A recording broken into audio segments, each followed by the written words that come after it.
Good morning, guys. Out walking my hill again. This is kind of like a stairmaster, but it's the real deal. It's a real hill that I'm on here. It's about 50 feet from the bottom to the top vertically. And as I do this, I count my laps. Usually I try to get up to at least 20 laps, which would be equivalent to 1,000 vertical feet. And it's a good workout. As start adding a pack and that kind of thing. But anyway, I'm out here this morning, and over the weekend, just a couple days ago, we had a really big storm. And one thing that storms do is they reveal weakness. And we all have storms in our life. And, a lot of times, tough times make you stronger, but it's usually the other way around. It reveals our weakness.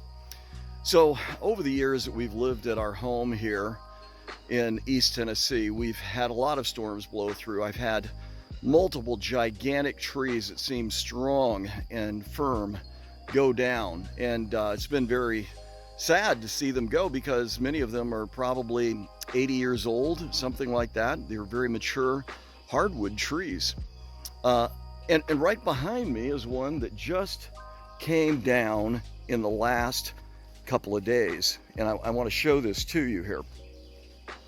Okay, so right back behind me you can see a gigantic white oak tree. What happened was 20 years ago, there were a lot of beaver infesting our pond. And our pond, I don't know if you can hardly even see it.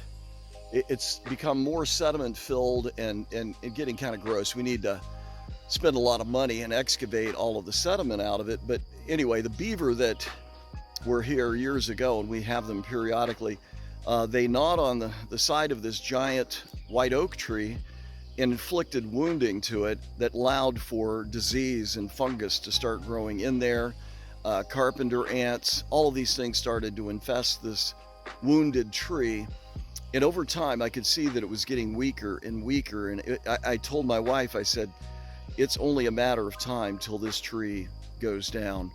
And sure enough, we had a massive storm that went over the weekend. Gusts of winds, maybe even approaching hurricane strength, and this tree couldn't take the stress any longer, and it went down. You can see it's fallen out into the pond.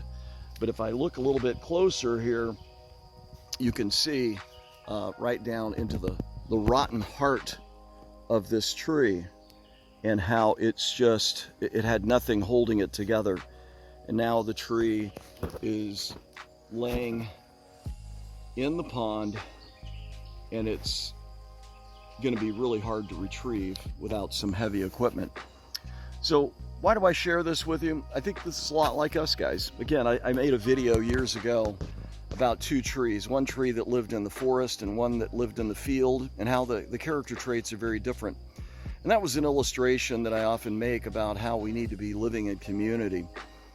As families, as men, we need to have a community of men to strengthen us and to support us through these storms.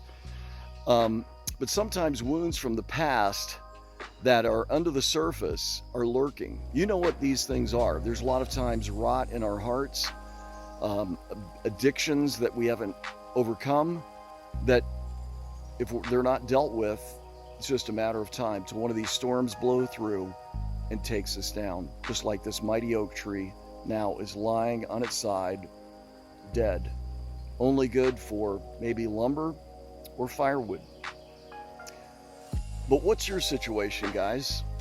Is there anything in your life from the past that still is rotting the core of your heart? If there is, take action. It doesn't get better. It doesn't get better. God can heal, but it takes a community of fellow believers and other men to help you carry this burden, and ultimately the burden can only be taken by Christ. So guys, have a good day, and think of being resilient, not just strong, but resilient, like the willows in Colorado and those avalanche shoots. Avalanche comes, bends them over, and they spring right back up. A lot of times we want to be like these mighty oaks, but maybe the better model is that we're resilient like willows and humble like grass. Have a great day, guys. God bless.